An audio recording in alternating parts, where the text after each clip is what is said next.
حي على الفلاح. Assalamu alaikum wa rahmatullahi wa barakatuh. My brothers, my sisters, Hajj is the fifth pillar of Islam. It is mentioned in the Quran in several places, and Allah Almighty has prescribed it upon those who can afford it. If you cannot manage or cannot afford, you don't have to go. But there are lessons to be derived from the Hajj. Why would Allah Almighty make it compulsory for us to go to Mecca to reenact something that happened in history? If you look at what it was the sacrifice of the Prophet Ibrahim, may peace be upon him. He left his wife Hajar and his son Ismail in the desert of Mecca by the instruction of Allah. There were many times when Allah instructed the Prophet Ibrahim to do things that may not have made sense to the human mind, but the fact that the source was Allah, the instruction came from the Maker. Ibrahim alayhi salam was very successful because he obeyed knowing who was the instructor, who issued the command. And so he obeyed it knowing that, subhanallah, nothing can go wrong. When you and I obey the instruction of Allah, we should realize nothing can go wrong. Ultimately, we will achieve the dream and the goal. What is it? It is paradise. So you may not have exactly what you want on earth, but when you get to the other side, the Almighty will grant you the ultimate success, the eternal success, the beautiful paradise. May Allah grant that to us. So if we look at Surah Al-Hajj, it is a surah that is named after the pilgrimage itself. Allah Almighty speaks about the Day of Judgment right at the beginning, and He warns the people of the judgment, yet the surah has highlighted the pilgrimage. Now, looking at the conviction that Hajar had, the mother of Ismail, may peace be upon them, she was convinced that my husband has left in order to earn the pleasure of Allah Almighty, in order to obey the instruction of Allah Almighty, and he has left with us none but Allah. This does not mean that you and I can just leave our families and say, I leave you in the care of Allah, without making some form of an effort to provide for them. But in the case of the Prophet, yes, it was. Sometimes in desperate cases where you have no option, then definitely we leave it totally to Allah. But otherwise, Allah requires us, while trusting Him, to make an effort to provide for our family members. Hajar and Ismail were in the desert of Mecca, no water, no food, and she started making an effort with conviction. Those two qualities are loved by Allah subhanahu wa ta'ala. Make an effort and be convinced that Allah will provide. So any one of us at any time, if we're going through hardship, difficulty, reconnect with Allah, and you will know that the conviction developed as a result of the reconnection with Allah will guide you through to making the best possible effort as a human being, depending on your capacity that is God-given. And then you see the doors fling open one after the other. But bear patience. Surah Al-Hajj teaches us a lot of patience. It teaches us compassion. It teaches us to feed the poor. It teaches us to reach out to those who are less privileged.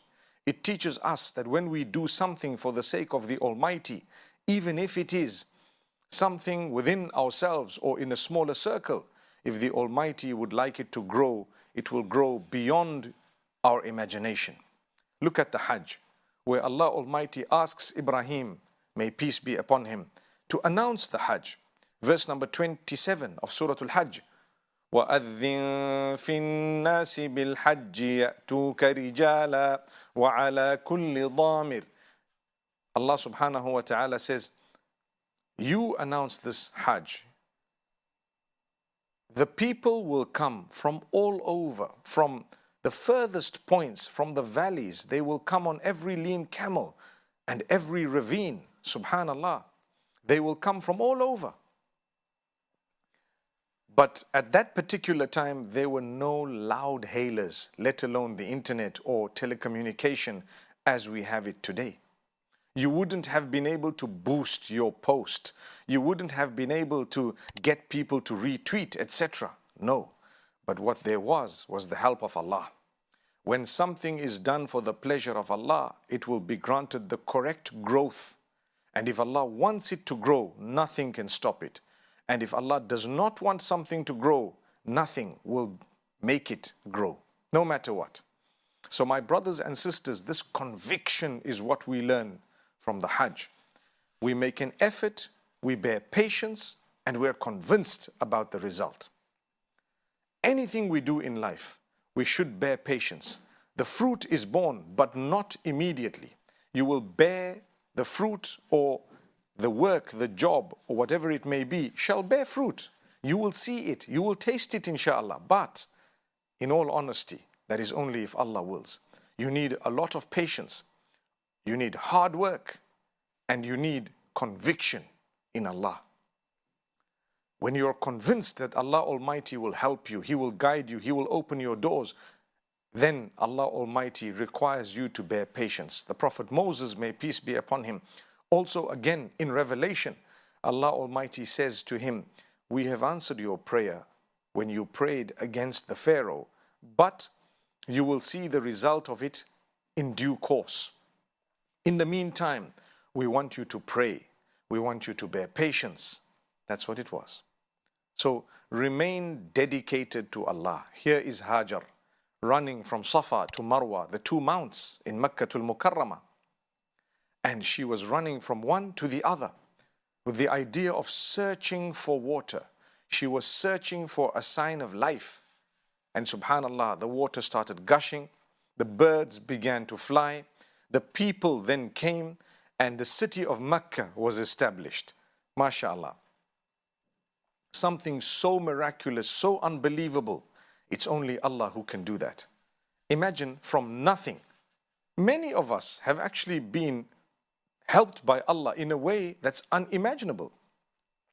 And Allah tells the companions of the Prophet Muhammad, peace be upon him, that were you not small in number and we increased you in number? Were you not small and downtrodden and we gave you respect?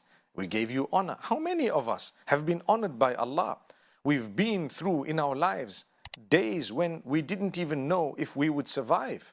And here we are today, watching this program, benefiting from the words of Allah, reconnecting with revelation, reconnecting with Allah. Surely we should thank Allah. There were days when we thought we were forsaken. Allah does not forsake. Allah does not abandon those who try, those who are convinced, those who believe, those who make an effort, those who bear patience. So the lessons from Hajj are tremendous. Had there not been lessons from Hajj, the Hajj would never have been compulsory as a pillar of Islam. The greater benefit of Hajj is something that we need to realize and understand. We need to bring it about in our lives, and Allah Almighty will grant us goodness. My brothers, my sisters, Allah Almighty loves the sacrifice. When you sacrifice for anything, you will see the result. The biggest and the best of sacrifices are those sacrifices you make to earn the pleasure of the Almighty, or to support those who are earning the pleasure of the Almighty. Look at this wife, Hajar, may peace be upon her. What did she do to her husband? She asked him one simple question. Allahu amaraka bihada? Did Allah instruct you to do this? Ibrahim alayhi salam says, yes. Well, if that's the case, you go, Allah will take care of us. And that's exactly what happened. So my brothers and sisters, we ask Allah to grant us from His provision, from His sustenance, from His virtue, from His mercy. And we ask Allah to make it easy for us to build our conviction, to make it easy for us to achieve what is beneficial for us in this world and the next, to reconnect with this book of Allah in the blessed month of Ramadan and beyond Ramadan. And we ask Allah Almighty to grant us and our offspring the best of this world and the next. We ask Allah as well to take us for Hajj. Those who have not fulfilled the Hajj, may Allah Almighty take you for Hajj. And those who have, May Allah Almighty grant us acceptance and the ability to change our lives forever in a way that is pleasing to the Almighty. May Allah Almighty accept from us these few words. أقول قولي هذا وصلى الله وسلم وبارك.